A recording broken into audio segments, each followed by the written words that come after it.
છોટાઉદેપુરના નસવાડીમાં વરસાદી પાણી ભરાઈ ગયા છે। નસવાડી એસબી સોલંકી વિદ્યા મંદિરમાં પાણી ભરાયા।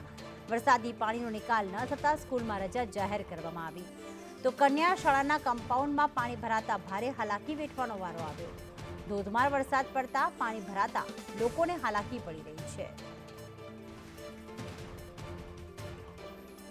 કન્યા શાળાનું બિલ્ડિંગ નવું જ બનેલું છે, પણ કમ્પાઉન્ડ વોલમાં હજુ પાણી ભરાય છે અને વરસાદ પડવાથી વધારે પાણી ભરાય તેવી ચિંતા વ્યક્ત કરીએ છીએ। સાહેબ અને તાલુકામાં કે મામલતદારને જાણ કરીશું। છોટાઉદેપુર જિલ્લાના નસવાડીમાં જે રીતે ધોધમાર વરસાદ પડ્યો અને ખાસ કરીને વાત કરીએ તો 4 થી 6 સુધી જે અવિરત વરસાદ 2 ઇંચથી વધુ પડી ગયો છે, જેને લીધે આ જોઈ રહ્યા છો આ નસવાડી ટાઉનની મુખ્ય હાઈસ્કૂલ છે। આ મુખ્ય હાઈસ્કૂલના ખાસ કરીને કમ્પાઉન્ડથી લઈને મેદાનમાં જ્યાં જુઓ ત્યાં સુધી તમને પાણી જ પાણી નજર પડશે।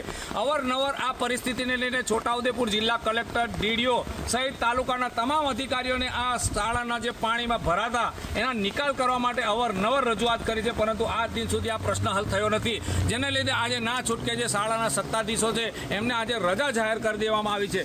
ખાસ કરીને વાત કરીએ તો અંદાજિત 2000થી વધુ વિદ્યાર્થીઓ અહીંયા જ્યારે અભ્યાસ કરી રહ્યા છે, છતાંય જ્યારે છોટાઉદેપુર જિલ્લાનું ડિઝાસ્ટર વિભાગ આ બાબતે ધ્યાન આપતું નથી, જેને લીધે આખરે ના છૂટકે આ શિક્ષકોએ આજે શાળામાં રજા જાહેર કરી છે। ત્યારે આ પાણીનો પ્રશ્ન હવે ક્યારે હલ થશે જોવું રહ્યું, કારણ કે આ જ રીતે અવિરત વરસાદ પડશે તો હજુ પણ પાણી વધુ ભરાવાની શક્યતા છે।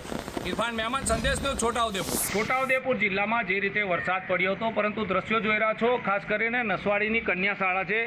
આ કન્યા શાળા નવી જ બની છે, હજુ આનું ઉદ્ઘાટન થયે 6 મહિના નથી થયા, પરંતુ જોઈ રહ્યા છો જે રીતે આ એના કમ્પાઉન્ડમાં આ પાણી ભરાયું છે। હાલ પાણી સહેજ ઓછું થઈ ગયું છે, પરંતુ જે રીતે ધોધમાર વરસાદ પડ્યો હતો જેની આ પરિસ્થિતિ છે, આ શાળામાં જે વિદ્યાર્થીઓ છે ધોરણ 1 થી 8ના છે, ખાસ કરીને શિક્ષકો ને જે વિદ્યાર્થીઓ તે વહેલી સવારના હેરાન થયા છે। સરકારી તંત્રએ ખરેખર આ જે પાણી છે એનો નિકાલ કરવો જોઈએ, કારણ કે નવી શાળા બની ગઈ પરંતુ પાણી નિકાલની કોઈ જગ્યા જ નથી, એટલે ના છૂટકે હજુ ધોધમાર વરસાદ પડે તો આ વિદ્યાર્થીઓ ફસાઈ જાય, શિક્ષકો ફસાઈ જાય તેવી પણ પરિસ્થિતિ પેદા થાય તેમ છે। ઇરફાન મહેમાન, સંદેશ ન્યૂઝ, છોટાઉદેપુર।